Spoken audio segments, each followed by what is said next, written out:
Assalamualaikum warahmatullahi wabarakatuh. Bismillah, alhamdulillah, wassalatu wassalamu ala rasulillah wa ala alihi wa sahbihi wa mawala. Hadirin rahimakumullah. Setiap manusia pasti mendapatkan rezeki dari Allah subhanahu wa ta'ala. Rezeki merupakan pemberian anugerah dari Allah subhanahu wa ta'ala. Imam Ali Al-Jurjani menyatakan bahwa rezeki adalah pemberian dari Allah subhanahu wa ta'ala, bisa bersifat abstrak dan juga bisa bersifat konkret. Kalau kita teliti dan kita hitung-hitung, tentu rezeki yang kita terima dari Allah subhanahu wa ta'ala tidak akan kita bisa menghitungnya. Bahkan Allah nyatakan di dalam Al-Quran surat Ibrahim ayat 34, wa in ta'uddu ni'matallahi la tuhsuha. Jika sekiranya engkau menghitung nikmat-nikmatku, kata Allah subhanahu wa ta'ala, niscaya engkau tidak akan bisa menghitungnya. Contoh simpel saja, dari mulai bangun tidur sampai tidur lagi, bahkan tidurnya pun itu merupakan nikmat dari Allah subhanahu wa ta'ala. Dari sekian banyak rezeki yang diberikan oleh Allah subhanahu wa ta'ala, dari yang tak terhingga, tak terhitung itu, Allah subhanahu wa ta'ala hanya meminta manusia, hanya meminta kita semua sebagai orang-orang yang beriman bersyukur kepadanya. Salah satu ungkapan terima kasih kepada Allah subhanahu wa ta'ala. Allah berfirman di dalam surah Ibrahim ayat 7, A'udzubillahi minasyaitonirrajim, la in syakartum la azidannakum wa la in kafartum inna adzabi lasyadid. Jika kalian bersyukur kepadaku, kata Allah, maka aku akan menambah nikmat yang engkau terima. Tapi ingat, jika kalian ingkar, jika kalian berkufur, jika kalian tidak bersyukur kepadaku, maka kata Allah, ingatlah bahwa siksaku sangat pedih.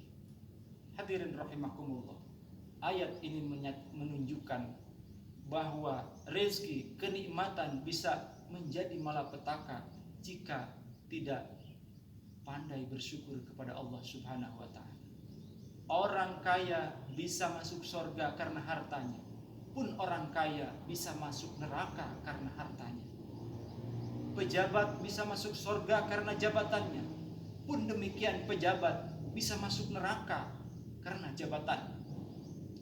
Orang yang berilmu juga bisa masuk surga karena keilmuannya, pun demikian orang yang berilmu bisa jatuh ke dalam neraka duluan daripada orang jahil karena ilmunya. Ini semua karena tidak pandai bersyukur, tidak pandai mensyukuri nikmat yang Allah berikan kepada kita. Lalu pertanyaannya, bagaimana ungkapan syukur itu kita lakukan kepada Allah subhanahu wa ta'ala? Ada dua cara ungkapan rasa syukur kita kepada Allah subhanahu wa ta'ala.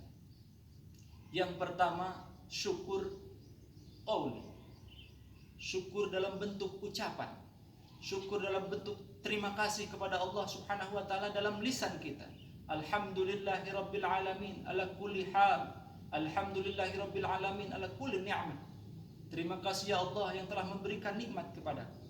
Itu syukur yang paling mudah yang kita ucapkan, yang paling mudah diucapkan oleh setiap manusia. Tetapi belum tentu manusia semuanya melakukannya, entah karena kesombongannya, entah karena kemalasannya. Yang pasti walaupun mudah, tidak semua bisa melakukan ungkapan rasa syukur yang paling mudah ini. Yang kedua adalah syukur fi'li. Ini yang sebetulnya yang agak berat dilakukan oleh manusia. Syukur fi'li. Apa itu syukur fi'li? Syukur fi'li ini adalah menyalurkan rizki yang kita terima, ataupun bersyukur dengan perbuatan yang kita terima dari rezeki itu sesuai dengan kehendak Allah yang Maha Kuasa. Contoh misalnya, kita mendapatkan harta yang banyak. Allah memerintahkan kepada kita untuk mengeluarkan 2,5% untuk zakatnya. Maka kita harus mengeluarkan yang 2,5% itu sebagai rasa syukur ungkapan kita kepada Allah Subhanahu wa taala, mengikuti perintah yang memberi, yaitu Allah Subhanahu wa taala. Hadirin rahimakumullah. Rizki itu tidak hanya uang saja. Rizki itu bermacam-macam. Kata Imam Ali Al-Jurjani tadi, ada yang bersifat konkret, ada juga yang bersifat abstrak. Maka rizki sebagian ulama mengatakan itu terbagi kepada dua bagian.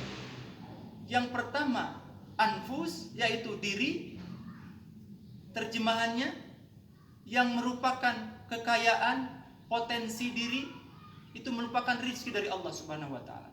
Kemampuan, kecerdasan, kesehatan, dan lain-lain. Yang kedua adalah amwal, kekayaan harta benda yang kita kuasai, rumah, jabatan, uang, mobil, kendaraan, dan lain-lain. Semua itu, baik yang anfus dan yang amwal, itu merupakan alat, bukan tujuan. Jadi kita jangan salah menempatkan bahwa rezeki yang kita terima itu, anfus dan amwal itu merupakan alat. Alat untuk apa? Untuk mencapai tujuan. Tujuannya apa? Kebahagiaan di dunia, fid dunya hasanah wa fil akhirati hasanah. Kebahagiaan di dunia dan kebahagiaan di akhirat. Jadi harta yang kita terima, rezeki yang kita terima dipergunakan untuk mendapatkan kebahagiaan di dunia dan akhirat. Jadi ada kesinambungan ketika kita menggunakan rezeki, ketika kita ingin mendapatkan tujuan kebahagiaan di dunia dan akhirat, itu harus ada. Misalnya kita ingin menggunakan alat ini untuk kebahagiaan dunia, harus juga diwarnai oleh tujuan kebahagiaan di akhirat. Ingin punya rumah misalnya, tentu kalau kita hanya melihat kebahagiaan dunia saja, bisa berbagai hal caranya. Mungkin tidak halal karena kita tidak memperhatikan kebahagiaan di akhirat. Tapi ketika kita memperhatikan kebahagiaan di akhirat, maka membeli rumahnya tersebut menggunakan rezeki yang halal. Ketika kita menggunakan alat itu untuk kebahagiaan dunia dan akhirat, tentunya merupakan ibadah kepada Allah Subhanahu wa taala. Salah satu cara untuk melaksanakan perintah Allah, wa ma khalaqtul jinna wal insa illa liya'budun.